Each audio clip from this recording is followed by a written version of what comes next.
हिंद साथियों, कैसे हैं आप लोग। स्वागत है मेरे यूट्यूब चैनल मोटिवेशन विथ राज में। अब हम शुरुआत करते हैं आज प्रैक्टिस सेट 2 एडिटोरिया का जो करंट अफेयर है। जो लोग प्रैक्टिस सेट 1 नहीं देखें वो कृपया कर जाकर पहले वो देख ले, तब प्रैक्टिस सेट 2 में आकर देख सकते हैं। तो आइए हम शुरुआत करते हैं समय की बर्बादी न करते हुए।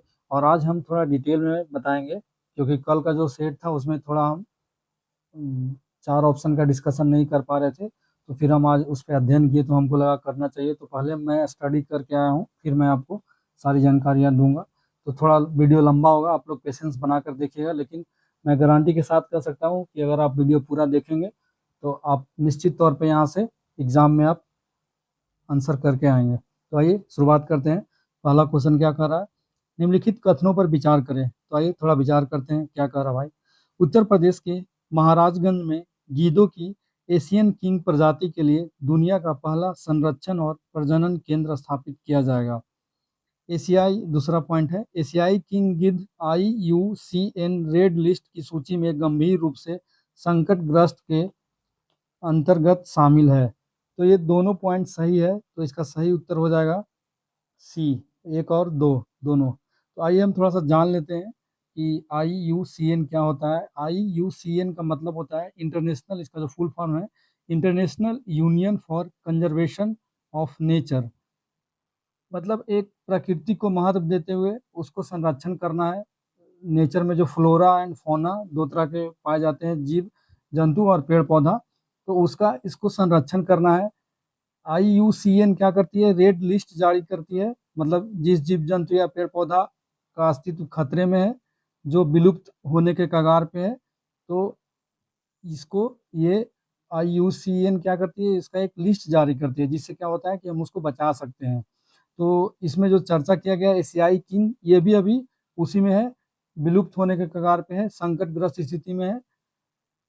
अब देखते हैं कि इसकी स्थापना कब हुई थी IUCN की। तो इसकी स्थापना 5 अक्टूबर 1948 को हुई थी।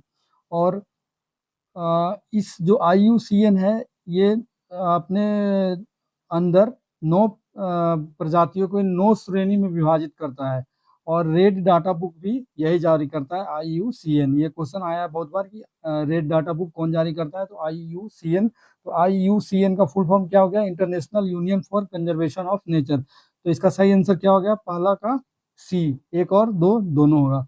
आइए अब देखते हैं दूसरा, नालंदा विश्वविद्यालय को वर्ल्ड हेरिटेज साइट में किस वर्ष शामिल किया गया। तो इसका सही आंसर होगा 2016। और नालंदा विश्वविद्यालय के बारे में थोड़ा सा हम बता दें कि नालंदा विश्वविद्यालय 5वीं शताब्दी में कुमार गुप्त के द्वारा स्थापित किया गया था। ये पटना से लगभग 100 किलोमीटर की दूरी पर है। जो पुराना विश्वविद्यालय था, खंडर था, जो रियून्स ऑफ नालंदा है। लेकिन अब जो नया बन रहा है, जिसका उद्घाटन हमारे प्रधानमंत्री श्री नरेंद्र मोदी जी ने किया था, वो राजगीर से तकरीबन 1.5 किलोमीटर दूर है, जहाँ पे मेरा घर है, जहाँ से मैं अभी फिलहाल वीडियो बना रहा हूँ। तो वर्ल्ड हेरिटेज साइट जो होता है ये यूनेस्को द्वारा शामिल किया जाता है। इससे पहले बिहार में महाबोधि मंदिर को भी शामिल किया गया था। कब किया गया था, 2002 में। तो दूसरा का सही आंसर क्या होगा, 2016 में। आइए अब देखते हैं तीसरा अगला क्वेश्चन। इसमें करना क्या है, प्रमुख दिवस है और उसका थीम दिया हुआ है। तो इसमें उपरोक्त में से कौन सा युग्म गलत है। तो देखते हैं, विश्व मरुस्थली और सूखा रोकथाम दिवस। तो इसका थीम क्या दिया हुआ है, भूमि के लिए एकजुट हमारी विरासत हमारा भविष्य। तो ये सही है, इसका जो थीम है ये सही है। अंतर्राष्ट्रीय ओलंपिक दिवस, इसका थीम हर किसी का स्वागत दिया हुआ, जो कि गलत है। इसका सही होगा पूरा विश्व एक घर। और विश्व शरणार्थी दिवस, हर किसी का स्वागत। तो इसमें क्या पूछा है, उपयुक्त में से कौन सा युग्म गलत है। तो गलत मतलब सही सिर्फ एक है, तो गलत कौन है, 2 और 3। तो इसका सही आंसर क्या हो जाएगा, 2 और 3, बी ऑप्शन। तो अब थोड़ा सा हम इसके बारे में बात कर लेते हैं। विश्व मरुस्थलीकरण दिवस हर साल 17 जून को मनाया जाता है। और अंतर्राष्ट्रीय ओलंपिक दिवस कब मनाया जाता है, 23 जून को। और अभी ही ओलंपिक खत्म हुआ था पेरिस में, जिसका थीम क्या था, लेट्स मूव एंड सेलिब्रेट। अब आगे देखते हैं क्वेश्चन नंबर 4। थोड़ा लंबा लंबा क्वेश्चन है तो समय लगेगा, क्योंकि ये यहाँ से क्वेश्चन डायरेक्ट बीपीएससी में भी आती है। अब चौथा में देखते हैं, निम्नलिखित कथनों पर विचार करें। पहला है, हाल ही में नीदरलैंड के पूर्व प्रधानमंत्री मार्क रूटे को नाटो का अगला महासचिव नियुक्त किया गया। दूसरा है, नाटो का स्थापना 4 अप्रैल 1949 को किया गया था एवं इसका मुख्यालय जिनेवा स्विट्जरलैंड में है। तो देखते हैं, पहला कथन तो लग रहा है सही है, क्योंकि कल भी हम इसके बारे में बात किए थे। और दूसरा कथन गलत है, क्योंकि नाटो का स्थापना तो 4 अप्रैल 1949 को हुआ था, लेकिन इसका मुख्यालय जिनेवा स्विट्जरलैंड में नहीं है, ये गलत दिया हुआ है। तो हमारा ऑप्शन एक सही है, तो इसका आंसर बी होगा। अब देखते हैं कि नाटो का मुख्यालय कहाँ है। नाटो का मुख्यालय ब्रुसेल्स में है, जो बेल्जियम की राजधानी है। ये भी आपको याद रखना है, क्वेश्चन आता है बहुत बार कि बेल्जियम की राजधानी कहाँ है, तो ब्रुसेल्स में। और नाटो का फुल फॉर्म क्या होता है? North Atlantic Treaty Organization. ये एक 32 सदस्य राज्यों का एक अंतर सरकारी सैन्य गठबंधन है, जिसमें 30 यूरोपीय और 2 उत्तरी अमेरिकी राष्ट्र हैं। समझ में आ गया? अब आगे बढ़ते हैं क्वेश्चन नंबर 5 की ओर। क्या कह रहा है क्वेश्चन? प्रधानमंत्री की अध्यक्षता वाली कैबिनेट नियुक्ति समिति द्वारा भारत के विदेश सचिव के रूप में किसे नियुक्ति को मंजूरी दी गई? तो इसका सही आंसर होगा विक्रम मिस्त्री। इसका सही आंसर होगा ऑप्शन सी, विक्रम मिस्त्री। ये 35वां थे, मतलब 35वां बने हैं। आपको कमेंट करके बताना है कि 34वां कौन थे। बताना है आपको, कमेंट करना होगा दोस्त, तभी आप समझ पाएंगे कि आप वीडियो देखें वरना नहीं देखें। अब आगे चलते हैं क्वेश्चन नंबर 6 में। ये भी थोड़ा लंबा क्वेश्चन है, इस पे भी कह रहा है कथनों पर विचार करिए। आर्टिफिशियल इंटेलिजेंस तैराकी सूचकांक 2024 के संदर्भ में निम्नलिखित कथनों पर विचार करें। पहला क्या है? यह सूचकांक विश्व बैंक द्वारा जारी किया जाता है। भारत को 0.49 रेटिंग के साथ निम्न आय वाले देश की श्रेणी में रखा गया।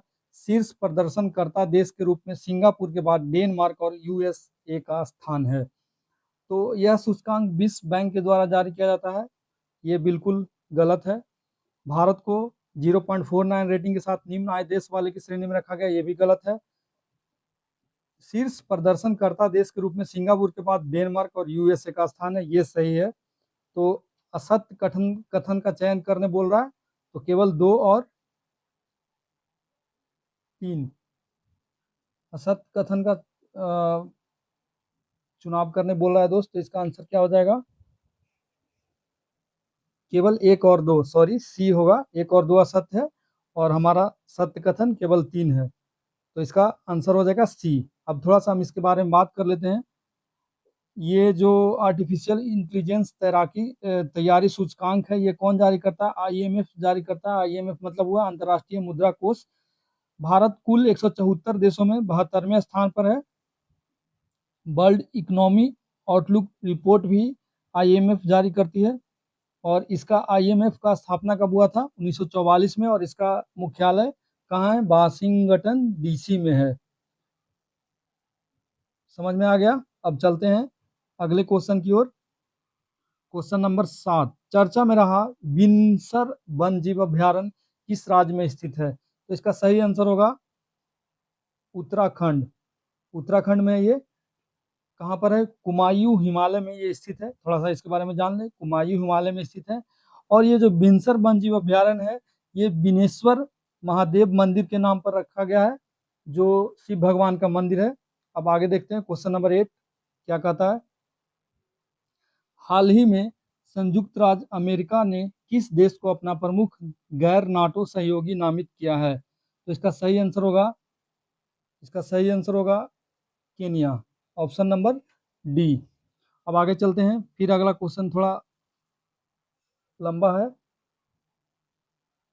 निम्नलिखित कथनों पर विचार करें। हाल ही में श्रीनगर विश्व शिल्प शहर के रूप में मान्यता प्राप्त करने वाला चौथा भारतीय शहर बन गया है। जयपुर, वाराणसी और मैसूर को पहले ही विश्व शिल्प शहरों के रूप में मान्यता मिल चुकी है। तो इसमें पहला जो कथन है वो बिल्कुल सही है, चौथा शहर बन गया श्रीनगर। लेकिन जो दूसरा कथन है उसमें गलत है, जयपुर, वाराणसी और मैसूर। तो वाराणसी इसमें नहीं है, वाराणसी को शामिल नहीं किया गया। जयपुर, मैसूर और मलपुर को किया गया, मलपुर को। तो देखते हैं इसके बारे में। तो इसमें कह रहा है सत्य कथन का चयन करें, तो ऑप्शन ए होगा सही। अब इसके बारे में थोड़ा सा जान लेते हैं। श्रीनगर को वर्ल्ड क्राफ्ट काउंसिल ने वर्ल्ड क्राफ्ट सिटी के रूप में मान्यता दी है। श्रीनगर के अलावा जयपुर, मलप्पुरम और मैसूर को पहले ही दर्जा मिल चुकी है। वर्ल्ड क्राफ्ट काउंसिल की स्थापना 1964 में की गई थी। अब देखते हैं क्वेश्चन नंबर 10 क्या कहता है। क्वेश्चन नंबर 10 में क्या कह रहा है, विश्व निवेश रिपोर्ट 2024 के संदर्भ में निम्नलिखित कथनों पर विचार करें। यह रिपोर्ट विश्व बैंक द्वारा जारी किया गया है। प्रत्यक्ष विदेशी निवेश के मामले में भारत वर्ष 2022 में 8वें स्थान से फिसलकर 2023 में 15वें स्थान पर आ गया है। रिपोर्ट के अनुसार वर्ष 2023 में भारत में प्रत्यक्ष विदेशी निवेश 28% घटकर 43 बिलियन डॉलर हो गया है।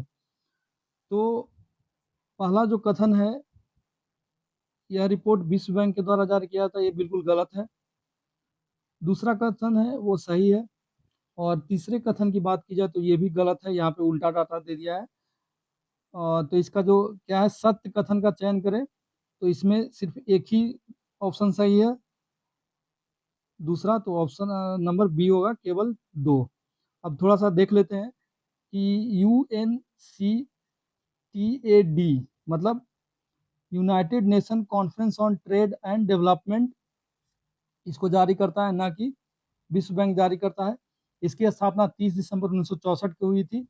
और इसमें जो लिखा है, रिपोर्ट के अनुसार वर्ष 2023 में भारत में प्रत्यक्ष विदेशी निवेश 28% घटकर 43 बिलियन डॉलर हो गया। ये गलत लिख दिया गया है, यहाँ पे 43% से घटकर 28 बिलियन डॉलर हो गया है, उल्टा लिख दिया गया है।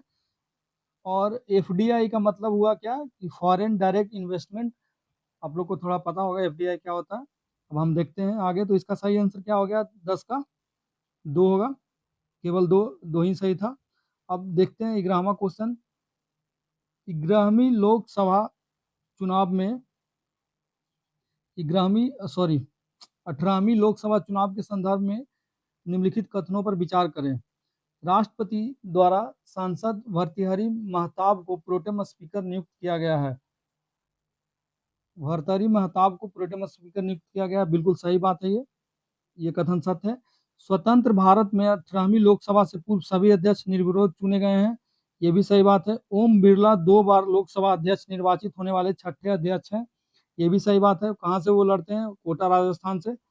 प्रोटेम स्पीकर की नियुक्ति के संबंध में राष्ट्रपति संविधान के अनुच्छेद 94(1) से शक्तियां प्राप्त करता है, ये बिल्कुल गलत है। ये 95(1) अनुच्छेद 95(1) के तहत होता है कि प्रोटेम स्पीकर की नियुक्ति के संबंध में राष्ट्रपति संविधान अनुच्छेद 95(1) से शक्तियां प्राप्त करता है। ये यहाँ पे 94 नहीं होगा, 95(1) होगा। तो इसमें पूछा था उपयुक्त में कितने कथन सत्य हैं, तो केवल 3 कथन सत्य हैं। आगे देखते हैं क्वेश्चन नंबर 12। हाल ही में भारत सरकार के शिक्षा मंत्रालय द्वारा राष्ट्रीय परीक्षण एजेंसी NTA के माध्यम से परीक्षा को पारदर्शिता, सुचारू और निष्पक्ष कराने हेतु किनकी अध्यक्षता में एक समिति का गठन किया गया, तो ये हैं डॉक्टर के राधाकृष्णन। आप लोग को पता है कि इस बार नीट के एग्जाम में काफी धांधली हुई थी, जिसके वजह से ये सब हो रहा है। तो डॉक्टर के राधाकृष्णन इसका सही आंसर है। तो ये कौन है, इसरो के पूर्व चेयरमैन है डॉक्टर के राधाकृष्णन। और इसरो की स्थापना कब हुई थी दोस्त, 15 अगस्त 1969। आप लोग को पता ही होगा। आगे देखते हैं क्वेश्चन नंबर 13, ये भी है निम्न कथनों पर विचार करें। थोड़ा बड़ा बड़ा क्वेश्चन है, कोई बात नहीं, पेशेंस बनाए रखिए।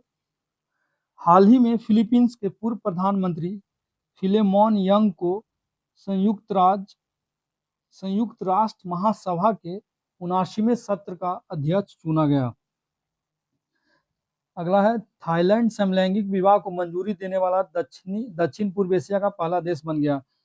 तो इसमें करा सत्य कथन का चयन करें, तो दूसरा कथन जो है सही है। थाईलैंड समलैंगिक विवाह को मंजूरी देने वाला दक्षिण पूर्वी एशिया का पहला देश बन गया, ये सही बात है। लेकिन ये जो पहला कथन लिखा हुआ हाल ही में फिलीपींस के पूर्व प्रधानमंत्री, तो ये फिलीपींस के प्रधानमंत्री नहीं है, ये कैमरून के हैं। कहाँ के हैं, कैमरून के, लिख लीजिएगा आप लोग, कैमरून के हैं। तो इसका आंसर हो जाएगा सत्य कथन केवल 2। अब देखते हैं आगे क्वेश्चन नंबर 14। हाइड्रोजन परियोजना में हाइड्रोजन का पूर्ण विस्तार है। तो इसका पूर्ण विस्तार है option C, high throughput optical network demonstration system. Hydrogen project में हाइड्रोजन का पूर्ण विस्तार क्या है? Option C. अब ये जो प्रोजेक्ट था वो यूरोपियन स्पेस एजेंसी के द्वारा लॉन्च किया गया है, हाइड्रोजन प्रोजेक्ट। ये क्वेश्चन आ सकता है, हाइड्रोजन प्रोजेक्ट किसके द्वारा लॉन्च किया गया है? तो यूरोपियन स्पेस एजेंसी के द्वारा लॉन्च किया गया। अब देखते हैं क्वेश्चन नंबर 15, इस पे भी विचार करना है, तो आइए थोड़ा विचार करते हैं हम लोग। पहला जो स्टेटमेंट है, 50वें G7 शिखर सम्मेलन अपुलिया इटली में संपन्न हुआ। G7 के सदस्य के रूप में भारत भी एक देश है। G7 का प्रथम शिखर सम्मेलन 1975 में आयोजित किया गया था। तो देखिए ये जो पहला कथन है वो सही है, 50वें G7 शिखर सम्मेलन अपुलिया इटली में संपन्न हुआ। लेकिन दूसरा जो कथन है, G7 के सदस्य के रूप में भारत नहीं है, ये आप लोग को पता होगा। और G7 का प्रथम शिखर सम्मेलन 1975 में हुआ, बिल्कुल सही है। सत्य कथन का चयन करना है तो हमारा आंसर हो जाएगा केवल 1 और 3। तो G7 में कौन कौन देश हैं आप लोग एक बार जान लीजिए, Canada, France, Germany, Italy, Japan, UK और यूएसए। अब अगर हम पूछ दें कि 51वां G7 शिखर सम्मेलन कहाँ होगा, तो ये कनाडा में होगा। ये भी क्वेश्चन आ सकता है। अब आगे देखते हैं क्वेश्चन नंबर 16। चर्चा में रहे थारिस ज्वालामुखी का संबंध किस ग्रह से है? तो इसका सही आंसर होगा मंगल ग्रह से, ऑप्शन ए, मंगल ग्रह से। तो आप लोगों को कमेंट करके बताना है कि सौर मंडल में अभी कितने ग्रह हैं। अब अगला जो क्वेश्चन है, क्वेश्चन नंबर 17, ये भी थोड़ा लंबा है, इसमें भी असत्य कथन का चयन करना है। ए में क्या लिखा है? नारंगी सैन्य स्टेशन गुवाहाटी असम प्लास्टिक कचरे से सड़क निर्माण करने वाला दूसरा सैन्य स्टेशन बना है। ये कथन बिल्कुल गलत है, दूसरा नहीं, ये होगा पहला सैन्य स्टेशन बना। ये याद रखिएगा, बहुत इंपॉर्टेंट है। नारंगी सैन्य स्टेशन गुवाहाटी प्लास्टिक कचरे से सड़क निर्माण करने वाला पहला बना है। दूसरा कौन है? दूसरा जयपुर है, ये भी याद रखना। पहला कौन है? गुवाहाटी में, गुवाहाटी असम है, और दूसरा जयपुर है। अगला देखते हैं। हाल ही में लेफ्टिनेंट जनरल एन.एस. राजा सुब्रमण्यम को भारत के अगले थल सेना उप प्रमुख के रूप में नियुक्ति को मंजूरी मिली है। ये सही कथन है, एक मिनट, हाँ ये सही कथन है। हाल ही में लेफ्टिनेंट जनरल एन.एस. राजा सुब्रमण्यम को भारत के अगले थल सेना उप प्रमुख के रूप में नियुक्ति को मंजूरी मिली है, बिल्कुल सही बात है। और जो अभी चीफ हैं वो हैं उपेंद्र त्रिवेदी, और आप लोग को कमेंट करके बताना है कि सीडीएस के कौन है अभी, वो बताना है। अब अगला देखते हैं। झारखंड के जामताड़ा जिले में कास्ता कोयता ब्लॉक में भूमिगत कोयला गैसीकरण के लिए भारत की पहली पायलट परियोजना की शुरुआत की गई, बिल्कुल सही है। ये झारखंड के जामताड़ा में, सही है ये, झारखंड के जामताड़ा में। अगला है विक्रम मिस्त्री भारत के 35वें विदेश सचिव होंगे, ये भी बिल्कुल सही है, विक्रम मिस्त्री। अब देखते हैं, तो असत्य कथन कौन था? ये था। अब अगला देखते हैं क्वेश्चन नंबर 18। निम्नलिखित कथनों पर विचार करें। फिर से विचार करने का आ गया, तो ठीक है, देखते हैं क्या कह रहा भाई। पहला स्टेटमेंट में, हाल ही में यूनेस्को द्वारा केरल के कोझिकोड शहर को भारत का पहला सिटी ऑफ लिटरेचर घोषित किया गया। केरल के को, को, कोझिकोड शहर को भारत का पहला सिटी ऑफ लिटरेचर घोषित किया गया, ये बिल्कुल सही है। और ये कोझिकोड शहर कहाँ है? चमोली जिले में है शायद। अब दूसरा देखते हैं। हाल ही में केंद्र सरकार द्वारा उत्तराखंड के जोशीमठ नगर का नाम बदलकर कैची धाम रखने के प्रस्ताव को मंजूरी दी गई। नहीं, बिल्कुल गलत है, कैची धाम नहीं, इसको ज्योतिर्मठ नाम रखा गया है। जोशीमठ का नाम बदलकर क्या रखा गया है? ज्योतिर्मठ। तो इसमें कह रहा है सत्य कथन का चयन करें, तो इसका आंसर होगा केवल एक। अब आगे देखते हैं क्वेश्चन नंबर 19। किस देश की सरकार ने अंतरिक्ष मैत्री मिशन के अंतर्गत इसरो की वाणिज्यिक शाखा न्यू स्पेस इंडिया लिमिटेड के साथ $18 मिलियन के समझौता पर हस्ताक्षर किया? तो इसका सही आंसर होगा ऑस्ट्रेलिया। इसका सही आंसर क्या होगा दोस्त? ऑस्ट्रेलिया। अब चलते हैं आगे। Question number 20, global liveability index 2024 के संदर्भ में निम्न कथनों पर विचार करें। इसमें सत्य कथन का चयन करना है। पहला, यह इंडेक्स इकोनॉमिक्स इंटेलिजेंस यूनिट द्वारा प्रकाशित किया जाता है, ये बिल्कुल सही है। पहला कथन, लगातार तीसरे वर्ष बियाना ने रैंकिंग में शीर्ष स्थान प्राप्त किया, बिल्कुल सही है, ये बिल्कुल सही बात है। बियाना लगातार तीन वर्ष से फर्स्ट रैंकिंग पर रहा। रिपोर्ट में 10 भारतीय शहरों को शामिल किया गया, नहीं, गलत बात है, 10 को नहीं, 5 शहरों को शामिल किया गया है। आप लोगों को कमेंट करना है कि कौन कौन 5 शहर है, जिसमें 2 शहर का चर्चा आगे चौथा स्टेटमेंट में किया गया है। दिल्ली और मुंबई 100 में से 60.2 अंक के साथ 140वें स्थान पे नहीं है, ये भी गलत है, 141वें स्थान पे, ये दोनों संयुक्त रूप से 141 पे है। तो इसमें कह रहा सत्य कथन का चयन करें, तो इसमें मेरा सत्य कथन कौन हो गया, 1 और 2, यानी आंसर हो गया ऑप्शन नंबर ए। आगे बढ़ते हैं। चर्चा में रहे कैनबिस, एम्फेटामिन और एक्सटीसी का संबंध किससे है, तो ये है नशीली दवाओं से। ये नशीली दवा है, मतलब गांजा वगैरह जो होता है उससे बनाया जाता है, तो इसका सही आंसर हो जाएगा नशीली दवा। अब देखते हैं क्वेश्चन नंबर 22 क्या कहता है। दुनिया के सबसे ऊंचे रेल पुल के संबंध में विचार करें। फिर से आ गया विचार करें, तो थोड़ा सा ठीक है, विचार करते हैं। यह चिनाब नदी से लगभग 1178 फीट की ऊंचाई पर स्थित है। यह उधमपुर श्रीनगर बारामूला रेल लिंक परियोजना का हिस्सा है। यह 1.3 किलोमीटर लंबा पुल जम्मू कश्मीर के रियासी जिले के बक्कल और कौरी के बीच स्थित है। तो इसमें सारा कथन सत्य है, जितना भी लिखा हुआ है सब सही है, तो इसको याद रखिएगा, ऐसा नहीं कि आंसर याद कर लीजिएगा, सभी कथन सत्य है। तो ये ऐसा कहा जा रहा है कि ये एफिल टावर से भी 35 मीटर ऊंचा है, और ये जो पुल है उस पे ट्रेन 100 किलोमीटर प्रति घंटा की स्पीड से ये चल सकती है। मतलब सोचिए कितना मस्त पुल होगा, हम तो देखे नहीं है, अगर आप कोई देखे होंगे तो मुझे बताइएगा। अब आगे चलते हैं क्वेश्चन नंबर 23 में। इसके बारे में क्वेश्चन नंबर 23 में मिलान करना है, व्यक्तित्व और उसका नियुक्ति। डॉक्टर प्रमोद कुमार मिश्र कौन है, प्रधानमंत्री के प्रधान सचिव, ये बिल्कुल सही है।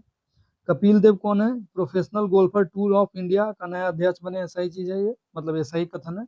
मनोज जैन भारत इलेक्ट्रॉनिक्स लिमिटेड के चेयरमैन तथा प्रबंधक निदेशक, सही है। और ये चौथा लोक दर्शक रेग्मी में है, वो गलत है।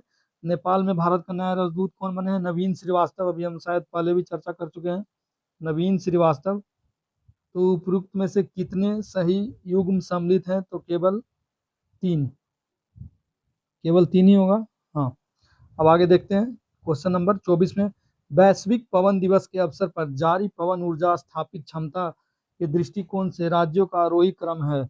आरोही क्रम मतलब असेंडिंग ऑर्डर। तो इसका जो सही आंसर है कर्नाटक, तमिलनाडु, गुजरात। और वैश्विक पवन दिवस हर साल कब मनाया जाता है, 15 जून को। कब मनाया जाता है, 15 जून को। और इसका जो थीम था वैश्विक पवन दिवस का, पवन ऊर्जा भारत के भविष्य को सशक्त बनाना, इसका थीम था, पूछ सकता है वैश्विक पवन दिवस का थीम क्या था, पवन ऊर्जा भारत के भविष्य को सशक्त बनाना। अब देखते हैं आगे क्वेश्चन नंबर 25। निम्नलिखित कथनों पर विचार करें। पहला है स्टेटमेंट, स्पेन अंतर्राष्ट्रीय सौर संगठन में पूर्ण सदस्य के रूप में शामिल होने वाला 100वां देश बन गया। अंतर्राष्ट्रीय सौर गठबंधन की स्थापना COP15 के दौरान की गई थी। तो इसमें चयन करना है सत्य कथन का, तो इसमें जो दोनों कथन है वो गलत है, कोई भी सही नहीं है। तो पहला कथन में क्या है, 100वां देश बन गया है, नहीं, ये 100वां देश नहीं बना है, ये 99वां देश बना है स्पेन। और COP15 के दौरान नहीं हुआ था, ये COP21 के दौरान हुआ था, 2015 में पेरिस में हुआ था। COP21 के दौरान हुआ था पेरिस में 2015 में। अब हम थोड़ा सा जान लेते हैं, ये जो है अंतर्राष्ट्रीय सौर गठबंधन 2 सितंबर 2024 तक 170 सदस्य हैं, जिसमें 169 सदस्य देश और यूरोपीय संघ शामिल है। नेपाल अंतर्राष्ट्रीय सौर गठबंधन का 101वां सदस्य है, स्पेन 99वां है और पराग्वे 100वां है। याद रखिएगा, नेपाल 101वां है, स्पेन 99वां है, पराग्वे 100वां है। और इसका मुख्यालय कहाँ है, ISA का, गुड़गांव हरियाणा में है और इसका दर्शन है one sun one world one grid. ठीक है, अब हम चलते हैं आगे क्वेश्चन नंबर 26 की ओर। क्वेश्चन नंबर 26 में क्या कह रहा है, होपेक्स। होपेक्स अभ्यास के संबंध में निम्नलिखित कथनों पर विचार करिए। यह भारतीय और मिस्र की नौसेना के मध्य संयुक्त अभ्यास है। यह अभ्यास का चौथा संस्करण है। तो क्वेश्चन नंबर 26 का जो दूसरा स्टेटमेंट है ये सही है, यह अभ्यास का चौथा है, लेकिन यह भारतीय और मिस्र की नौसेना नहीं, ये एयरफोर्स का है, एयरफोर्स के बीच होता है। तो इसका कह रहा है सत्य कथन का चयन करें, तो केवल 2 होगा इसका आंसर। आगे देखते हैं क्वेश्चन नंबर 27। हाल ही खबरों में रहा नागा शस्त्र वन क्या है। नागा शस्त्र वन क्या है, मानव पोर्टेबल आत्मघाती ड्रोन है ये ड्रोन है जो लड़ने में हम लोग को हेल्प करेगा दुश्मनों से, और इसकी 4500 मीटर की ऊंचाई तक ये उड़ सकता है और सबको मार के गिरा सकता है ये। अब आगे देखते हैं क्वेश्चन नंबर 28 में। हाल ही में WHO ने किस चिकित्सा संस्थान को पारंपरिक चिकित्सा में मौलिक और साहित्यिक अनुसंधान के लिए WHO सहयोग केंद्र सीसी के रूप में नामित किया है। तो इसमें होगा, जो सही आंसर होगा ऑप्शन ए, राष्ट्रीय भारतीय चिकित्सा विरासत संस्थान NIIMH हैदराबाद। अब थोड़ा सा हम WHO के बारे में जान लेते हैं। WHO का स्थापना कब हुआ था, 7 अप्रैल 1948 में, और इसका मुख्यालय कहाँ है, स्विट्जरलैंड के जिनेवा में है। अब क्वेश्चन नंबर 29 देखते हैं। सिरिल रामफोसा को किस देश के राष्ट्रपति को द्वारा नियुक्त किया गया, मतलब पहले भी यही होंगे। तो इसका जो सही आंसर है दक्षिण अफ्रीका, कुछ दिन पहले शायद मोदी जी गए हुए थे। हाल ही में खबरों में रहा केटू 18b क्या है। केटू 18b एक एक्सोप्लेनेट है। एक्सोप्लेनेट क्या होता है, एक्सोप्लेनेट क्या होता है आप लोग कमेंट करके बताइएगा, थोड़ा सा डिटेल में पढ़ लीजिएगा, कमेंट में लिख दीजिएगा। अब आगे देखते हैं क्वेश्चन नंबर 31। अगस्त 2024 में बहुराष्ट्रीय वायु अभ्यास तरंग शक्ति 2024 की मेजबानी कौन सा देश करेगा। तो इसका जो सही आंसर होगा भारत। अगस्त बहुराष्ट्रीय वायु अभ्यास तरंग शक्ति 2024 भारत करेगा, और ये पहला वायु बहुराष्ट्रीय अभ्यास है। कहाँ होगा, तमिलनाडु के सुलार में किया जाएगा। कहाँ किया जाएगा, तमिलनाडु के सुलार में, याद रखिएगा। आगे देखते हैं। हाल ही में खबरों में रहा एडीज एल्फोपिक्स क्या है। तो एडीज आ गया तो समझिए मच्छर ही होगा, इसका सही आंसर होगा मच्छर। आगे देखते हैं। समाचारों में रहा मत्स्य 6000 किस संस्थान द्वारा विकसित किया गया है। तो इसका जो सही आंसर होगा राष्ट्रीय महासागर प्रौद्योगिकी संस्थान चेन्नई द्वारा, NIOT चेन्नई द्वारा। ये भारत की पहली मानव युक्त पनडुब्बी है। आगे देखते हैं क्वेश्चन नंबर 34। हाल ही में भारत और अमेरिका के बीच महत्वपूर्ण और उभरती प्रौद्योगिकी पर पहल की दूसरी वार्षिक बैठक कहाँ आयोजित की गई। तो इसका सही आंसर होगा न्यू दिल्ली। इसका सही आंसर क्या होगा, न्यू दिल्ली, नई दिल्ली में। आगे देखते हैं। हाल ही समाचारों में रही डिजिटल स्वास्थ्य प्रोत्साहन योजना किस पहल के तहत शुरू की गई। तो इसका सही आंसर होगा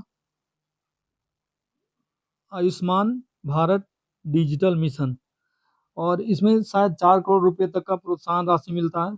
पता नहीं किन्हीं को मिला होगा तो कमेंट में बताइएगा। आगे देखते हैं क्वेश्चन नंबर 36। हाल ही खबरों में रहा प्लेनेट 9 क्या है। ये क्या है, हमारे सौर मंडल के बाहरी क्षेत्र में एक काल्पनिक ग्रह है, यानी हाइपोथेटिकल प्लेनेट है ये। आगे देखते हैं क्वेश्चन नंबर 37। विश्व सिक्कल सेल दिवस 2024 का विषय क्या है।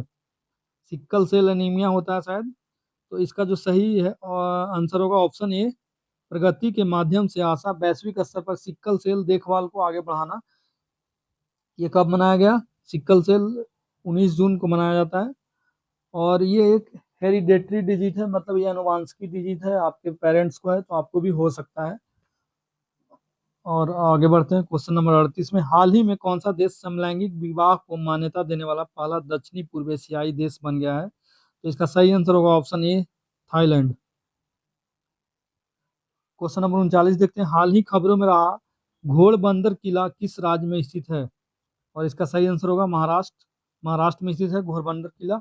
1672 ईस्वी में ये जो किला था घोड़बंदर, ये पुर्तगालियों के नियंत्रण में था, ऐसा हमको जानकारी मिला है गूगल से थोड़ा सा। अब देखते हैं क्वेश्चन नंबर 40। हाल ही में भारत सरकार द्वारा अनुमोदित राष्ट्रीय फोरेंसिक इंफ्रास्ट्रक्चर संवर्धन योजना NFIES का उद्देश्य क्या है? तो इसका सही आंसर है आपराधिक आपराधिक फोरेंसिक बुनियादी ढांचे को मजबूत करना। तो गुजरात के गांधीनगर में स्थित है हमारा फोरेंसिक विज्ञान विश्वविद्यालय, आप लोग को पता होगा, गुजरात के गांधीनगर में स्थित है। ये भी क्वेश्चन आया बहुत बार, आते भी रहेगा। क्वेश्चन नंबर 41 देखते हैं। हाल ही में खबरों में रहा इंडिकोनेमा क्या है? तो ये है ऑप्शन नंबर ए, गोम्फोनेमाइड का डाइटम का गोम्फोनेमाइड डाइटम का नया प्रजाति है। तो हम थोड़ा सा इसके बारे में जान लेते हैं, इंडिकोनेमा क्या है। तो ये ना मतलब वैज्ञानिकों ने इसके बारे में पता लगाया, तो पूर्वी और पश्चिमी घाट की स्वच्छ नदियों में मीठे जल के डाइटम की एक नई प्रजाति है इंडिकोनेमा, जो जीवन के लिए महत्वपूर्ण एक सूक्ष्म शैवाल है। मतलब ये एक शैवाल है, और इसका विशेषता यही है कि ये पूर्वी और पश्चिमी घाट की स्वच्छ नदियों में मीठे जल में पाया जाता है। तो मतलब इसमें होगा क्या कि मनुष्य को शायद फायदा होगा, इसके बारे में हमको विशेष तो जानकारी नहीं है, बाकी आप लोग को पता होगा तो कमेंट करके बताइएगा। आगे देखते हैं क्वेश्चन नंबर 42। क्वेश्चन नंबर 42 में क्या कर रहा है? क्वेश्चन नंबर 42 में हाल ही में वन जीव विशेषज्ञों की एक टीम ने पहली बार किस राष्ट्रीय उद्यान में धारीदार सिसिलियन की उपम स्थिति का दस्तावेजी किया? तो ये किया था काजीरंगा में। काजीरंगा राष्ट्रीय उद्यान कहाँ है? आसाम में। ये चारों जो लिखा हुआ काजीरंगा, मानस, रायमोना, उरंग सब आसाम में है। और इस बार दरोगा, बिहार दरोगा के में आया था। नामेरी कहाँ है? तो ये भी आसाम में है, नामेरी, तो याद रखिएगा। और धारीदार सिसिलियन होता है मतलब अंगहीन उभयचर है ये, ऐसा देखा गया है। इसका आप लोग गूगल में इसको देख सकते हैं, बिल्कुल ये सांप की तरह होता है। अब आगे देखते हैं क्वेश्चन नंबर 43। हाल ही खबरों में रहा मुद्रल किला किस राज्य में स्थित है? तो इसका सही आंसर होगा कर्नाटक। कर्नाटक में है, रायचूर जिला में, जो चालुक्य और राष्ट्रकूट राजवंश से संबंधित रखते थे। अब आगे देखते हैं हाल ही में क्वेश्चन नंबर 44। हाल ही में किस मंत्रालय ने पहला national additive manufacturing symposium NAMS 2024 launch किया है? तो इसका सही आंसर होगा इलेक्ट्रॉनिक और सूचना प्रौद्योगिकी मंत्रालय ने लॉन्च किया है। आगे देखते हैं क्वेश्चन नंबर 45। हाल ही में किस संगठन ने स्टेट ऑफ ग्लोबल एयर 2024 जारी किया? तो 45 का जो सही आंसर होगा स्वास्थ्य प्रभाव संस्थान HEI ने, हेल्थ इफेक्ट इंस्टीट्यूट ने। ये क्या बताता है? वायु गुणवत्ता के बारे में जानकारी देता है कि कैसा है यहाँ का एयर एयर इंडेक्स क्वालिटी कैसा है, यहाँ पे लोग रहेंगे तो दिक्कत होगा, तो उसके बारे में बताता है। ये कहाँ पर है स्वास्थ्य प्रभाव संस्थान? ये अमेरिका में स्थित है। आगे देखते हैं क्वेश्चन नंबर 46। रुआंग ज्वालामुखी जो हाल ही में विस्फोट के कारण खबरों में है, किस देश में स्थित है? तो रुआंग ज्वालामुखी कहाँ है? इंडोनेशिया में है। आगे देखते हैं क्वेश्चन नंबर 47। हाल ही में भारत ने किस देश के नागरिकों के लिए मेडिकल ई वीजा सुविधा की घोषणा की? तो ये होगा बांग्लादेश। जब शेख हसीना थी तब मोदी जी के साथ बैठ के दोनों का वार्तालाप हुआ था और उसी में ये घोषणा किया गया था। आगे देखते हैं क्वेश्चन नंबर 48, बहुत इंपॉर्टेंट क्वेश्चन है। तीरंदाजी विश्व कप 2024 में भारत के लिए 2 कांस्य पदक किसने जीता? तो इसका सही आंसर होगा धीरज बोमदेबरा। और इसमें जो चारों ऑप्शन दिया हुआ वो सब तीरंदाजी से ही है, आर्चरी है। तो क्वेश्चन आ सकता है प्रवीण जाधव किससे संबंधित है, अभिषेक वर्मा, लिम्बा राम, तो ये सब तीरंदाजी से हैं। और इस बार भारत के लिए काफी अच्छा घटा तीरंदाजी विश्व कप, क्योंकि इसमें भारत ने 8 पदक जीता, जिसमें 5 स्वर्ण, 2 रजत और 1 कांस्य जीता है। और ये कहाँ आयोजित हुआ था? तीरंदाजी विश्व कप संघाई में। और तीरंदाजी विश्व कप जो संघाई में आयोजित हुआ था उसका स्थापना कब हुआ था? 1931 में। और इसका मुख्यालय कहाँ है? लुसाने में, स्विट्जरलैंड में। तो यहाँ से 3-4 क्वेश्चन हम आपको बता दिए हैं। अब आगे देखते हैं क्वेश्चन नंबर 49, अंतर्राष्ट्रीय ओलंपिक दिवस 2024 का विषय क्या है, ये हम आपको पहले भी बता चुके थे। चलो आगे बढ़े और जश्न मनाएं। Let's move and celebrate. अब लास्ट बट नॉट लीस्ट हम बात करेंगे क्वेश्चन नंबर 50 की। खालूबार युद्ध स्मारक संग्रहालय जो हाल ही में समाचारों में देखा गया, भारत के किस क्षेत्र में स्थित है? इसका सही आंसर होगा लद्दाख। लद्दाख इसका सही आंसर होगा। और हम थोड़ा सा क्वेश्चन नंबर 49 के बारे में जानकारी आपको और दे दें कि डॉक्टर जोसेफ ग्रश ने 23 जून को ओलंपिक दिवस मनाने का प्रस्तावना रखा था बहुत पहले। और पहली बार ये कब मनाया गया? 23 जून 1948 को। तो क्वेश्चन आ सकता है किसने प्रस्ताव रखा था? डॉक्टर जोसेफ ग्रश ने। 23 जून को ओलंपिक दिवस मनाया जाता है, याद रखिएगा। और पहला आधुनिक ओलंपिक कब हुआ था? 1896 में, यूनान के एथेंस में। तो ये था हमारा प्रैक्टिस सेट 2 जो कि हमने कंप्लीट कर दिया है। तो आप लोग को वीडियो कैसा लगा कमेंट करके जरूर बताइएगा। और ये वीडियो थोड़ा लंबा है, आप जरूर देखिएगा, पूरा वीडियो देखे होंगे मुझे उम्मीद है। और अगर अच्छा लगा तो आप दोस्तों के साथ शेयर करिए। मिलते हैं प्रैक्टिस सेट 3 में, तब तक ले जय हिंद।